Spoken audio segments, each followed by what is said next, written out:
Welcome back to the Making the Madness YouTube channel. Sean back again for another video. This time it's about the top remaining recruit in the class of 2020. Top 5 recruit Patrick Baldwin Jr. committing to University of Wisconsin-Milwaukee in the Horizon League. This is one of the biggest moves in mid-major basketball, low mid-major basketball in a long time, because this is a top 5 consensus top 5 recruit headed to a true, like, they're not in the same breadth as the Mountain West A10, so they're more of like a lower mid-major conference. And that's pretty incredible that they're able to get a top 5 recruit. But the reason they were able to do it is obviously because Patrick Baldwin Sr., the father of Patrick Baldwin Jr., is the head coach at Milwaukee. So the family ties there, and getting to play for your father at the college level, that's something that, is probably more worth it than going to Duke, an already established program that's won national championships. Would you rather go to Duke and create more history onto what they've already created, or go to Milwaukee and create your own history with your father? That's not something you can really put a price on. That's a once in a lifetime kind of opportunity, and Baldwin's a really good player. 6'9", he can shoot the ball from outside.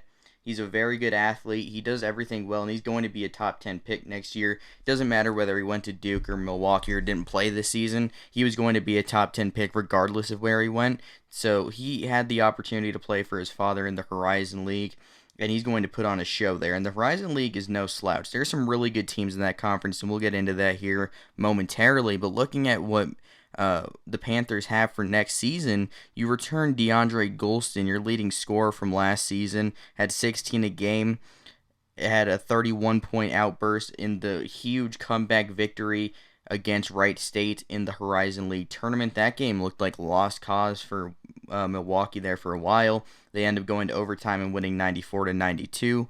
Goldstein had a huge game. Really good shooter from outside at 38% last year. And the duo of Deandre Goldstein and Patrick Baldwin Jr. is one of the best duos, not just in the Horizon League, but in the entire country, because those are two future pros. I mean, if Goldstein plays in the NBA, I wouldn't be remotely surprised. He's an incredibly talented scorer. 6'5". He does a lot of things really well. Good size, really good shooter. He's a future pro in my mind. And then you obviously get Patrick Baldwin Jr. into the fold. And then looking at the rest of the roster, last week you lost Tajon Lucas to the transfer portal. He was their starting guard last year. He averaged the second most points on the team, most assists on the team. But you get Jordan Lathan eligible, the transfer from UTEP. He is very talented, 6'4", true point guard. He really struggled his sophomore season with UTEP compared to his freshman season, where he really burst onto the scene, 10 points a game.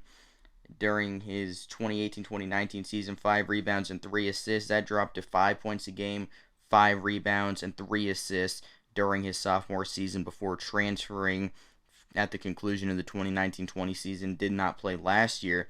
He can be a guy that drops triple-doubles. He's a really good rebounding point guard. He's a very good facilitator, makes plays, and I think he's a much better shooter than his 22% indicates from his last season. I think he's closer to the 35% he shot as a freshman. His free throws can kind of be an issue at times, so he has ways to go, but he is a very good all-around point guard. He's going to be a very big piece if Milwaukee's going to win the Horizon League this year, a very stacked conference. And earlier this week, they added Sam Mccain, the transfer from San Francisco, 7 foot, 220-pound big man. Started his career at junior college. He is going to be a very good piece for Milwaukee this year. Tafari Sims comes back. He had a big game last year. He had, I think, 30, if my memory served me correctly here. Let me see. He averaged 8 per game on the season, shot 40% from outside. He has that size and shooting out of the 4 spot that you like a lot. He had 32 points in a win over IUPUI and 24 in a loss against Purdue Fort Wayne. So Sims brings some shooting to the table out of the forward spot, 14 for 35 from deep last year. I'd like to see him take a bigger role this year because the talent is definitely there. So if he can get more shots up this year, he could really be the X factor for Pat Baldwin Sr.'s team.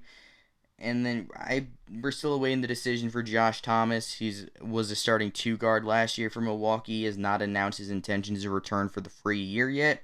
It's a guy that averaged 12 a game last year. Very talented scorer. Not a great shooter, but a very efficient scorer inside, 51% from the field. Good driver, can hit a mid-range. And this Milwaukee team is set up to be very good next year. I'd like to see them add a few more depth pieces and just overall a few more pieces from the portal. That never hurts. Get a backup point guard, get another big man, which I definitely think they'll be doing at some point in the near future, hopefully. And then maybe add, another backup two guard potentially just off the bench to add some scoring punch just in case any injuries happen, because you always have to kind of prepare for that. But when you look at the Horizon League, last year Cleveland State won the Horizon League. They were a very good team led by their defensive intensity. They didn't, run you off the floor scoring wise, but they were going to make your life difficult on the defensive end. Dennis Gates is an incredible coach, and they are completely running it back. Torrey Patton is using his free year as a first team all conference guy this year. We haven't heard anything on Al Eichelberger yet. He could be the one that doesn't return, I guess. But Brock Finstoon transferred in from Pacific, averaged double figures in WCC last season. Craig Bodewan is back. Nate Jack coming in from Florida State, lights out shooter from outside, 6'5", wing kind of guy.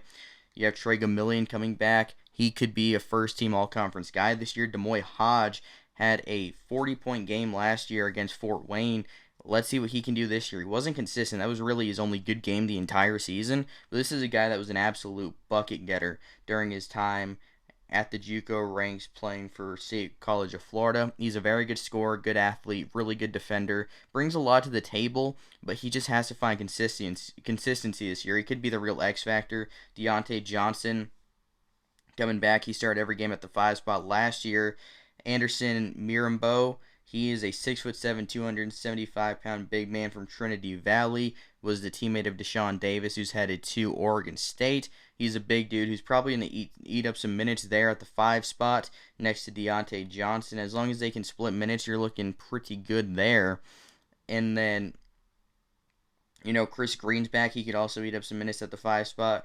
Mabor Majak, he's 7'2", 230 pounds. He's a big man that came in a few different scenarios late in games. He would just guard the inbound and be pretty tough on that end. But I'm curious to see if he can actually pick up some kind of role this year, like an actual role rather than just coming in to guard inbounds plays. Jason Woodrich, 6'7". He's mostly a wing. He's a bit too skinny to be a 4, but he can really shoot it from outside. Struggled for a lot of the season from outside, but that shooting stroke is definitely there. So those are the clear top 2 teams in the conference in my eyes. You look at Detroit Mercy, they return Antoine Davis, Noah Waterman. They could return Bull Cool, Matt Johnson. So they returned some pieces. They had DJ Harvey. But I think the top 2 is pretty solidified at this point with the addition of Patrick Baldwin Jr. That makes Milwaukee the second best team in my opinion. I think Cleveland State's the first. But this is going to be a really good battle between 1 and 2 all season. Baldwin Jr. is going to be must-watch television alongside Deandre Goldstein, one of the best duos in all of college basketball. And, not often have we seen a player go down to this kind of level. Really not since, I guess, Ray McCollum went to go play for his father at Detroit Mercy in the early 2010s, I believe. I think he spent 3 years there. He was a top 40 recruit, but he wasn't a top 5 recruit. There's such a difference between being a top 5 recruit and even a top 20 recruit. Like, if you're a top 5 recruit and you're not a lottery pick, that's the outlier. You're going to be a lottery pick more than likely. And for a guy like Patrick Baldwin Jr. to go play for his father is big-time news for all of college basketball, because we see top 5 guys go to Duke all the time. We don't see them go to Milwaukee in the Horizon League all the time. And for a guy that watches a ton of mid-major hoops, I'm definitely ecstatic to see how this plays out. Hopefully, Milwaukee gets a lot of ESPN opportunities. Hopefully the Horizon League is able to set something up. I know on Friday nights they usually have some pretty, or at least last year they did, have some pretty good Horizon League games on ESPN too. So hopefully they work something out and find a lot of ways to get Patrick Baldwin Jr. on national television, because the Horizon League is always fun, but that's a big time commitment. Very happy that's the end result here. So definitely like and subscribe, and until next time, have a good one.